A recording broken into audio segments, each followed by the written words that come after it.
If you're like me, you always imagine that there was a certain time in your life where you would get married, you'd have children, you would have this life that everybody tells you that everybody's going to have one day. And for a lot of you, that's exactly what happened. You got married, you met the person you wanted to meet, and you got the life that you assumed you would have. But for some of us, it just didn't happen. It's me. I'm some of us. But is that a bad thing? What's wrong with being single? There's been a lot of headlines lately talking about who's single, who's more likely to be single, who's less likely to get married, and why, and what's going on. And is there a problem? Let's discuss. Hi, welcome back to my channel. Let's get right into it. So, as I said, there's been a lot of headlines lately about single people, and specifically a big headline came out the other day about how men are becoming more and more single because women's dating standards are changing and what that means for men. But even before that, for years I have been hearing about all these statistics of women being single and what type of women are more likely to be single and what could be behind that.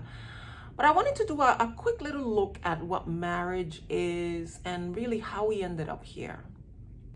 So marriage, who came up with this idea? Now, if you're a traditional Christian, then you believe that God invented marriage. It started with Adam and Eve. God performed the first marriage when he married those two, and it's been downhill ever since. But if we want to go by historical documents, it's believed that the first recorded marriage was in the year 2350 BC. That's a long time ago. That's a lot of marriages. What really was the purpose of getting married? Why would anybody do this? Well, marriage from the very beginning of recorded history has been seen as a contractual agreement between two families. They agree that their children are going to get together, they're going to have this union, and out of that union, children are going to be born, and they're going to continue the lineage of both families.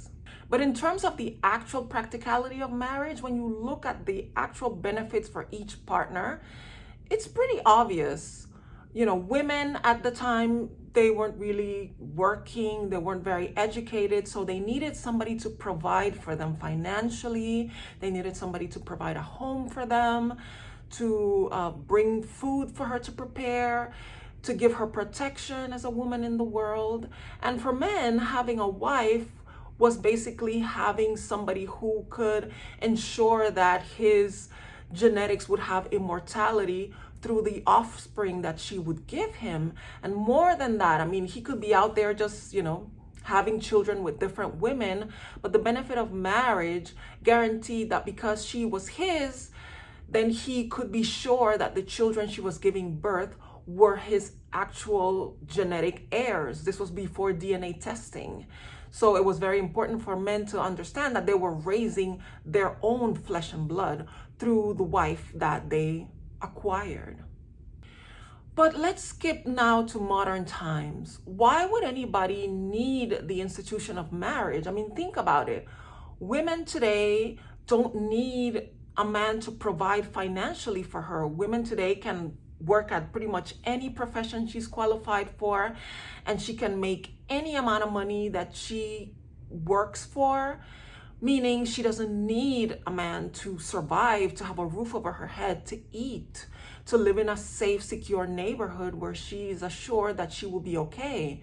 Men, on the other hand, do men really care about passing down their genes, the immortality of their family name? Does that really matter today in an overpopulated planet that's kind of dirty, it's kind of declining, and it's in distress? Do people really care about the longevity of their family? Is it necessary for people to get married, to even have children? When morals have changed, a woman's reputation is not going to be completely solid if she has children out of marriage. A man who fathers children outside of marriage is not ideal, but it's not the end of their standing in society. So why do people really get married? I'll touch on that a little later. But I wanted to specifically look at one statistic that has been floating around for quite a while. And I'm interested in this statistic because, it applies to me directly. So for a while now, we have known that there's this statistic that shows that the more educated a woman is, the less likely she is to be able to find a husband. So for years now, we've seen this statistic that shows that the more educated a woman is, the less likely she is to be married by a certain age. I think they had pointed out the age of 26. At the age of 26, the women who were more married around that age were less educated, and more educated women were not. Now, people looked at that statistic and immediately jumped to the conclusion that, well, it's because men are intimidated by educated women, and they see a woman with degrees and they might be intimidated, or they might feel, oh, she doesn't need me, so maybe I'm not going to marry her. Is it maybe that men see women who are very educated as less attractive? The bottom line is that the belief is the fact that you have a diploma or a master's degree or a PhD makes you less attractive to men. Men are less likely to pick you as their wife. And I don't know if that is necessarily true. This idea that women who are not married are somehow going unchosen, unpicked, unwanted. It's very interesting. It's extremely interesting, and it brings to mind a quick little anecdote. I once had a very interesting conversation with a gentleman. This was years ago, and I hope he's not watching. But it was very interesting because he's somebody that we had mutual acquaintances, and he came up to me one day and we started talking, and we were having a pleasant conversation, and mid-conversation he stopped me and he looked at me and he's like, I hope you don't take this the wrong way, but I've been talking to you and I'm enjoying our conversation, and I'm just sitting here wondering, like, why aren't you married? I mean, based on what I'm hearing, and you have a really nice personality, you're an attractive woman. I don't understand why aren't you married? What?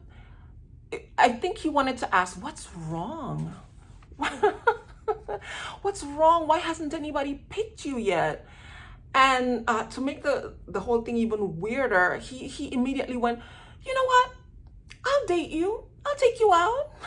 I was like, he's like, I'll do you a solid. Don't worry. I'll do this for you. I'll take you out on a date. And I just thought, this is so weird that this person, a man who, by the way, was single himself, never married, who just had a conversation with me, and apparently I passed some kind of a test, and he was able to see that I am normal, that I'm actually smart, that I'm funny, that I can have a good conversation. So he could tell it's not a personality thing. It's not a looks thing, I don't think. So what is wrong with her that she hasn't been picked yet? And that kind of stayed with me, because I was thinking, people are really out here thinking that women who are single are really single because nobody wants us. And I just don't know if people understand how relationships work, that they really think that we're just sitting here waiting to be plucked and taken and chosen. That was really interesting, I have to say. That was really interesting. And no, I did not go out with him. I didn't find him attractive, and I did see some red flags in him. So I made up some kind of an excuse. So let's flip the script. What if it's not really up to men to choose who their wives are? What if it's up to the woman? Has anybody actually thought about that? I'm sure you have seen situations where somebody who's considered unattractive, a woman who's considered unattractive, is seen with a boyfriend or husband, and people make comments like, you mean even she can get a husband? Even she can get a man?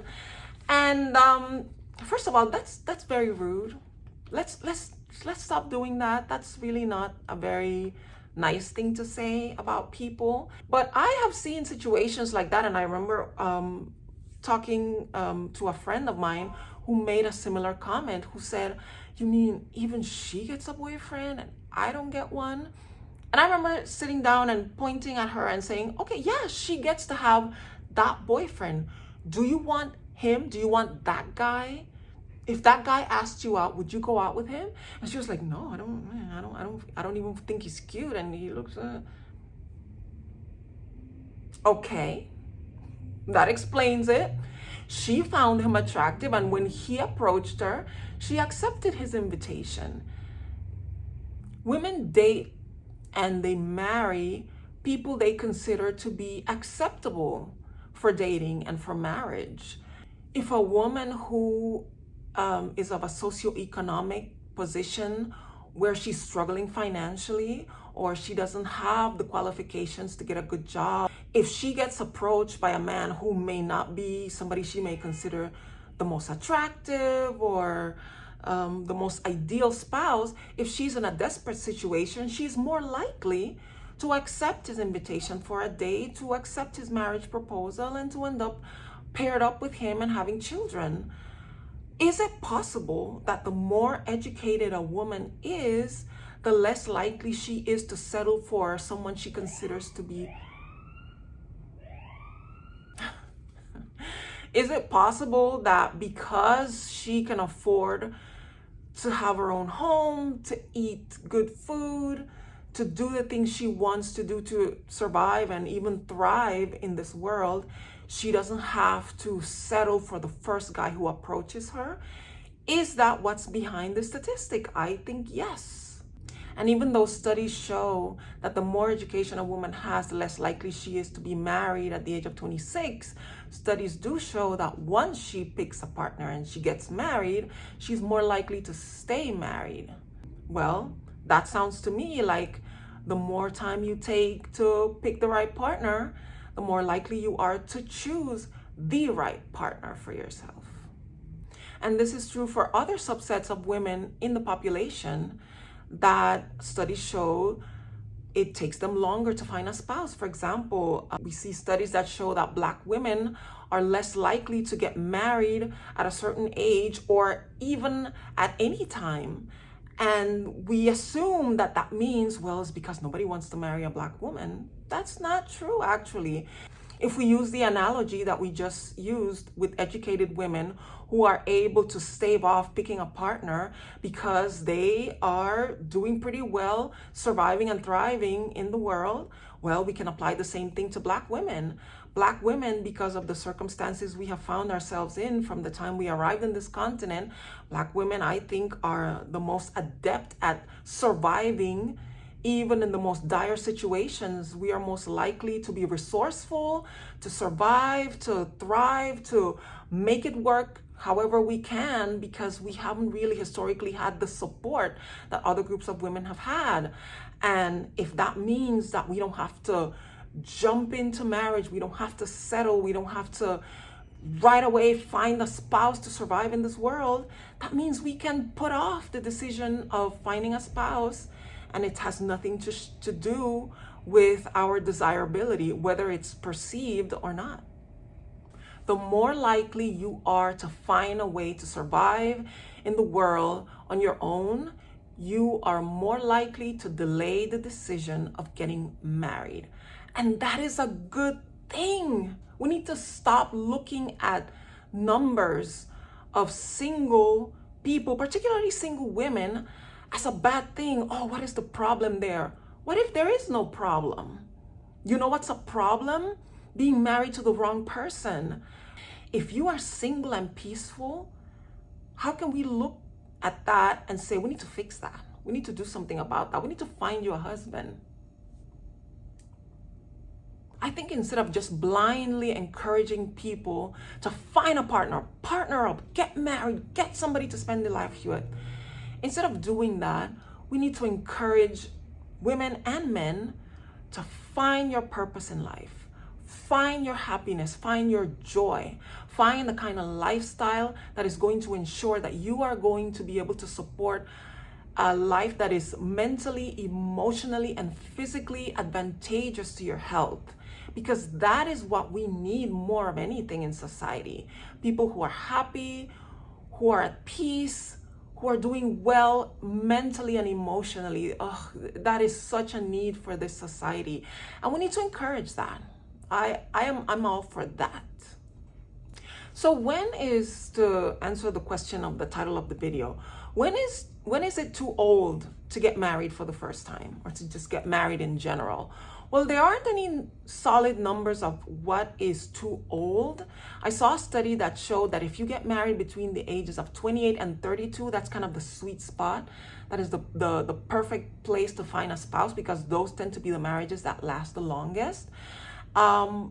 But I've also seen studies that just say in general, the longer you wait to get married, you're more likely to be mature enough and secure enough financially to have a good marriage. We know that one of the indicators of divorce for a lot of marriages is financial difficulty. And if both of you are in a good financial position, then you're more likely to have a long-lasting, successful marriage. So there aren't any fast and loose numbers that show you can't go past this age. What we have definitely seen are studies that show that if you get married before the age of 25, you are more likely to find yourself divorced. And I discussed that in one of the previous videos that I made. You should check that out. But at the end of the day, statistics are just the crunching of numbers. And numbers aren't people. People are different. Everyone is different. You need to ask yourself, what do you want? What are you looking for in life? That should be the only thing that you should really focus on when thinking about your prospect to getting married, or if you even want to get married. So after we've discussed all of this, in this day and age where pretty much anybody with basic life skills that can have some kind of source of income can really survive on their own, why would anybody get married? Why are we still doing this? Well, I could only think of one answer: companionship. Most people just want to have somebody there next to them. I saw a movie, I can't remember which movie it was, but in the movie, the question was asked of why get married? What's the point of marriage? And the character said something along the line of, you want to have a witness, somebody who's going to witness your story with you. And that's really beautiful. That's a really beautiful thing. It's of course more than that. For people, it's a way to have somebody to bring children into the world and raise them together. But I think the bottom line, the common line amongst all people who get married or to seek marriage is because of companionship. You want to have a companion, somebody who's there with you, not just to witness life with you, but to experience it with you, to be that sounding board, that person who is your shoulder to cry on, your strength when you need strength, and that person that you want to be their strength when they are faltering. So I don't think marriage will ever go out of style. Maybe how we view marriage or how we interpret marriage, that would change over the years. But I think marriage is here to stay.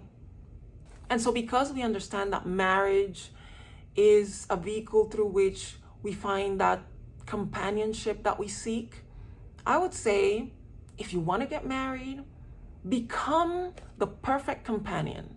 Become the kind of person that is easy to travel through life with. Try to develop qualities like compassion, kindness, empathy, patience. That's very important. Patience. Be the kind of person who knows how to choose their battles. Don't take yourself too serious. Shalon Lester, a YouTuber, she talks about this a lot. She talks about, which kind of person are you? Are you somebody who seeks victory or somebody who seeks peace? Somebody who seeks peace just wants resolution. You want peace. You want us to get along. You just want us to be good with each other. Somebody who seeks victory is that kind of person who wants to have the last word, and they always want to win every argument, and they want to convince everybody to be like them. And let me tell you, you're the worst kind of person. You're not good marriage material, no matter how much money you have, how attractive you might be. If you're that type of person who needs to have the last word, who needs to win every fight, just don't. But hey, don't take my word for it. I'm a 48-year-old single woman. What do I know, right? Which brings me to back to the question the guy asked me. I mean, I don't see anything wrong with you. Why are you still single? My answer to him was, because I'm happy. I'm at peace. I'm content. I enjoy life as it is. And right now, things are going really well. That's why. I mean, I would love to find a wonderful, wonderful companion, a man that I can sail into the sunset with laughter and joy and love, and we can enjoy the good things in life. I think that would be wonderful. But until I meet him, and if I never meet him, I'm good. I'm okay. Thank you so much for watching. I hope you enjoyed this video. If you'd like to see more of my video, please, while you're here, just peruse and look at my other videos. If you'd like to see more of me and hear me talk about different topics, please subscribe to my channel. If you like this, please leave a like, leave a comment. Do you agree with me? Do you agree with all these statistics? Do you believe these statistics and how people interpret them? Let me know in the comments below, and I will see you in the next video. Bye.